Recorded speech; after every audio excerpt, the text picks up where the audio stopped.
కానీ మీరు ఎప్పుడు ఏడుచుకుంటా వాళ్ళ మాట ఈయన మాట అనుకుంటా ఉండద్దండి. వ్యసనం పెట్టుకోకూడదు కూడా. వ్యసనం ఎప్పుడు మాకు వ్యసనం ఉండకూడదు. దేవుని వ్యసనం ఉండదు, మనిషి వ్యసనం ఉండకూడదు. దేవుని ప్రార్థించుకోండి. దేవునితో మనం ఉంటేనే మనకి ఎప్పటికీ దేవుడు మనకు సహాయం పెట్టాడు. మంది మన దేవుడు ఏమని చెప్తుంది మీరు?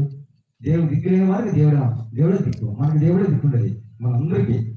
మనందరూ అందరి ప్రేమానురాలతో అందరూ తన ఉండి పోయి ఈరోజు మనం కూడా అలాగే పోవాలా, మంచిగా ఉండాలా. కాబట్టి మీరందరూ మంచిగా ఉండి మనందరూ మొత్తం అందరూ మా బంధువులే.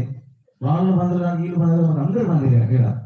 అక్కడ పిల్లలు పెళ్లి చేసుకున్నాం, అందరూ బంధువులే.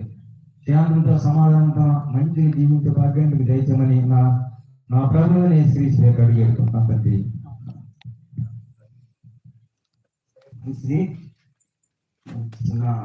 నడిపి కాక కుటుంబానికి ఆదరణ కలిగిన మాటలు తెలియజేస్తున్నాడు. నిజంగా మరి మనకి దేవుడే దిక్కు అనే ఆ పదాన్ని అందరికీ తెలియజేస్తున్నాడు. ఇది వాస్తవము.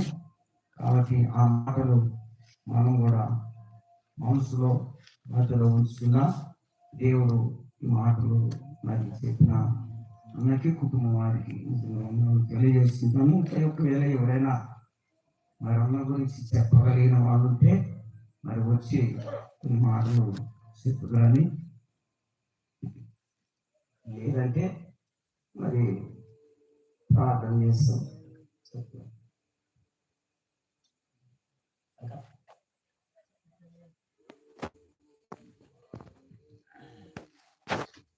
సరే, మంచిది. ప్రార్థన చేసుకున్నా మరి ఈ సమయంలో అందరం తలవంచుకున్నట్లయితే మన మధ్యలో ఉన్న మరి నాగరాజు ప్రార్థన చేస్తాం.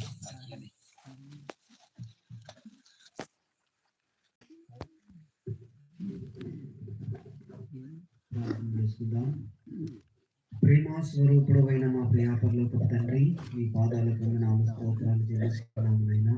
తండ్రి, ఈ రాత్రి కాలపు సమయంలో మరి ఒక్కసారి నా తండ్రి మరి బావ యొక్క కుటుంబంలో చేరిందైనా మరి జ్ఞాపకార్థ కోరికగా ప్రభు మేమందరము చేరి అయినా మరి ఆదరణ కలిగిన మాటలను వినుటకు మీరు ఇచ్చిన కృపను బట్టి మీ స్తోత్రములు అయ్యా. మరి మీ మాటల ద్వారా కుటుంబంలో ఆయన అందరూ కూడా ఆదరించబడి ధైర్యపరచబడి తండ్రి మరి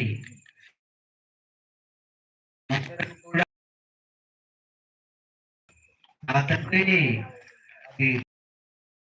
అతనైతే తిరిగి రాడు అన్న యొక్క నిరీక్షణ ప్రభావ మరి ఒక రోజున మహిమ శరీరాలతో దేవుని యొక్క రాజ్యములో మేమందరము కూడా అక్కడ కలుసుకుంటామన్న యొక్క నిరీక్షణ కలిగి ఎదురు చూస్తూనైనా ఉండే భాగ్యము కుటుంబంలో ఉన్న వారందరికీ అనుగ్రహించు దేవా. మీకు స్తోత్రములు నాయన.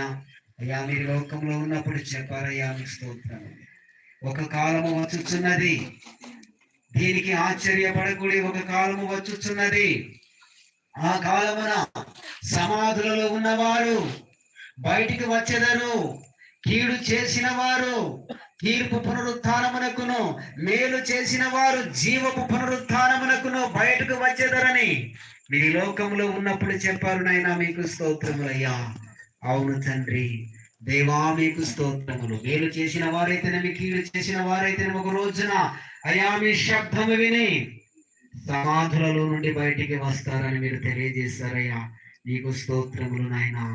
అవును తండ్రి, మరి ఈ విధంగా కుటుంబాన్ని మీరు ఆశీర్వదించి ఆదరించి ధైర్యపరచి బలపరచి స్థిరపరచి మీ ఆత్మ ద్వారానే మనోధైర్యాన్ని గుండె ధైర్యాన్ని ఆత్మ స్థైర్యాన్ని ఇచ్చి బలపరచి స్థిరపరచి ఆదరించి మీరే మీ నామానికి మహిమకరముగా సాక్షులుగా నిలవబెట్టుకోకుండా కుటుంబాన్ని పరిపూర్ణమైనటువంటి ధైర్యముతో నింపుమని యేసు నామమున ప్రార్థన చేసి వేడుకొనుచున్నాము తండ్రి. ఆమేన్. సహోదరుడు మరి విజయ్ మరి కొన్ని మాటలు తండ్రిని గురించి చెప్పాలని ఆశిస్తున్నారు. యేసు వచ్చి చెప్తారు.